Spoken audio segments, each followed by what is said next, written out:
substances is mixtures. थोड़ा पीछे.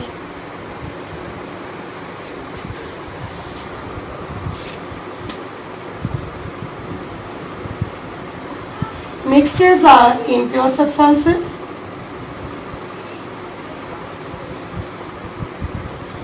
which can be made by either combining of an element with another element, compound with another compound,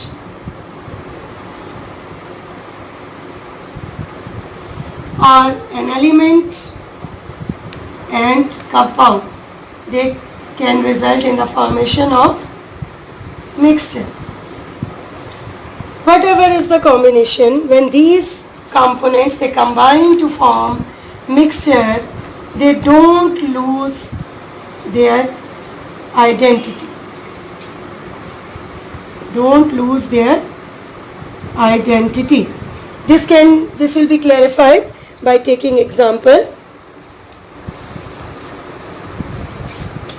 of mixture. For example, if we have a beaker in which we have water and then we add salt in it and stir it. Now it becomes a mixture of salt and water. Now this mixture of salt and water will be salty in taste, which shows that both the components they haven't lost their identity, they haven't lost their properties.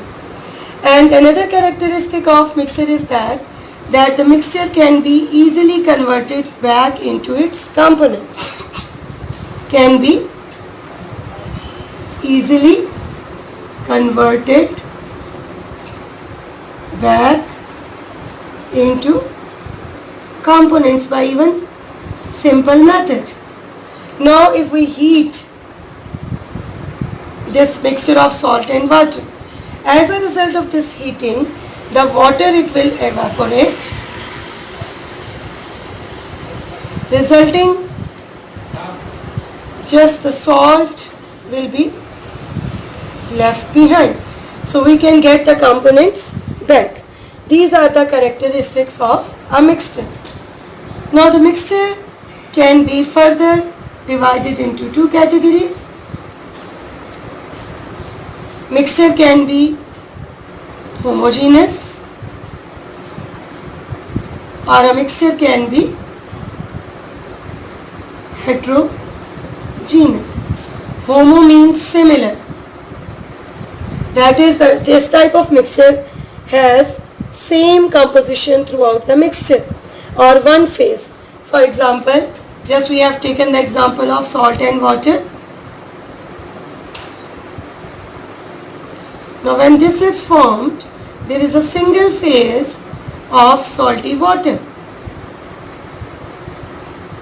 So it will be a homogeneous mixture, whereas hetero means different.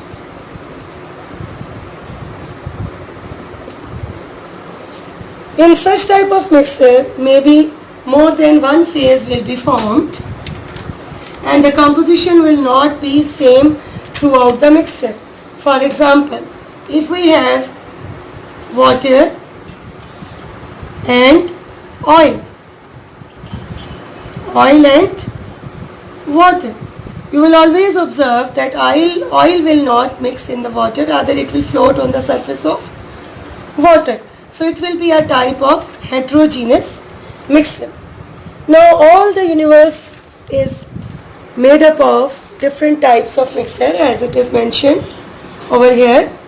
Entire physical world is made up of mixture of elements and compounds, and most of the components of these mixture are made up of molecules.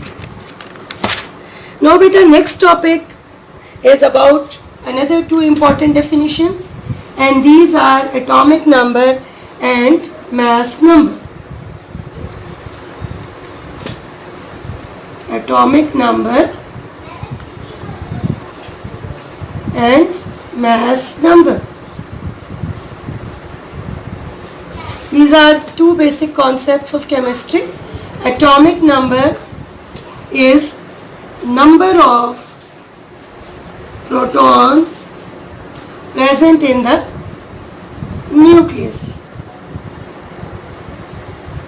of an atom. For example, if we have hydrogen atom,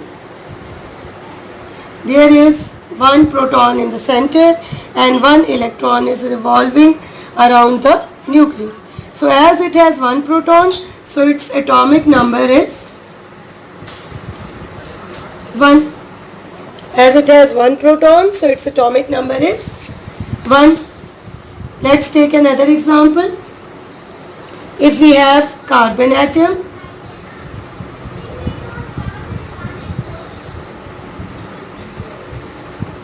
six protons, 6 neutrons, and there will be 6 electrons revolving around the nucleus.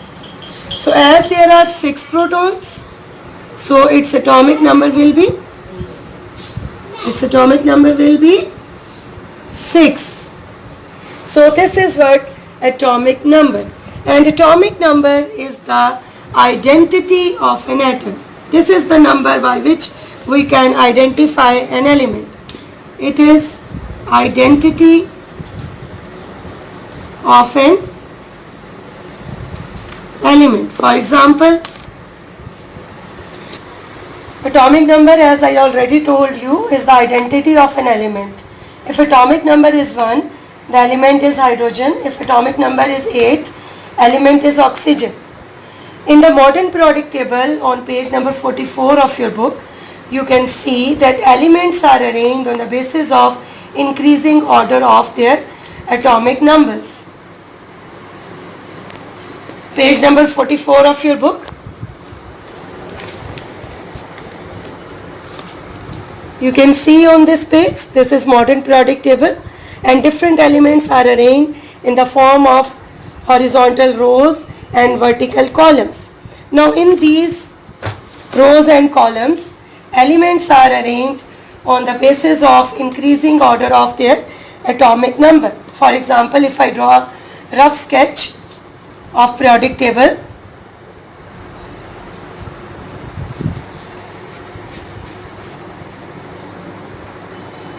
5, 6, 7, 8. 1, 2, 3, 4, 5, 6, 7 and 8. So if it is hydrogen over here with atomic number 1, then helium is on the right hand side with atomic number 2. Then you have lithium with atomic number 3, beryllium 4, and you have boron 5, carbon 6, nitrogen 7, oxygen 8, fluorine 9 and neon 10. So in this way, elements are arranged on the basis of their increasing atomic number, and it is the identity of these elements. Next important characteristic is mass number.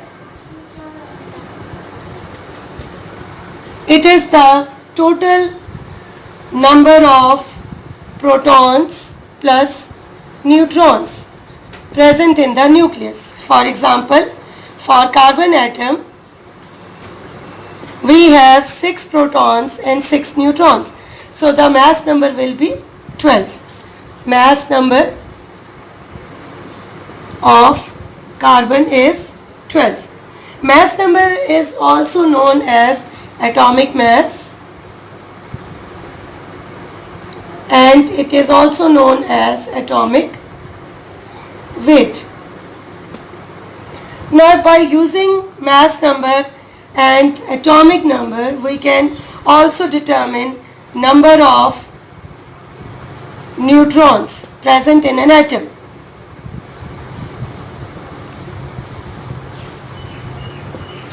It will be mass number minus atomic number. For example, for carbon, we have 12 minus 6. So number of neutrons is also 6. Now the example 1.2 of your book on page number 11 This is also related to determining the number of protons and neutrons in an atom, and it is a solved example, and you can see that we can calculate the number of neutron by subtracting atomic number from mass number. Next topic is relative atomic mass. Previously what we have studied? Atomic mass, which is also known as mass number. But now students, we are studying relative atomic mass. That is atomic mass of an element in relation to some other element. This was discovered, this was done, this was calculated by 19th century chemist. And why it was done? Because thus, due to very small size of an atom, it is not possible to determine mass of a single atom of an element. Rather, it is determined relative to another element experimentally. And the instrument used for this purpose was mass spectrometer. And the standard chosen was carbon-12, and this was done in 1961. Now, when we compare the mass of an element with this carbon-12, then it is known as relative atomic mass and can be defined as mass of an atom of an element relative to the mass of atom of carbon-12. It is the mass of an atom of an element relative to the mass of an atom of carbon-12 and will be known as relative atomic mass. Now student, we need a unit to express this relative atomic mass, and that unit is atomic mass unit. Unit used to express relative atomic mass is atomic mass unit, expressed as AMU, and 1 AMU is equal to 1/12 of the mass of carbon-12. It is defined as 1/12 of the mass of carbon-12, as you can see it in your book. One atomic mass unit is defined as mass exactly equal to 1/12 of one carbon-12 atom. For example, for carbon we can see mass of one carbon-12 is 12, and divided by 12, then answer will come 1 AMU. Now when you proceed to other elements, for example hydrogen, which is 8.40% as massive as carbon-12, so we can determine its atomic mass unit by converting the percentage. To convert percentage, we will divide this number by 100 and will multiply by 12. So we get relative atomic mass of hydrogen as 1.008 AMU. Similarly, a table is given to you, and in this table different elements relative atomic mass, it has been calculated by the same method and is given to you. You have to memorize them, and these masses are also given in the modern periodic table along with the atomic numbers.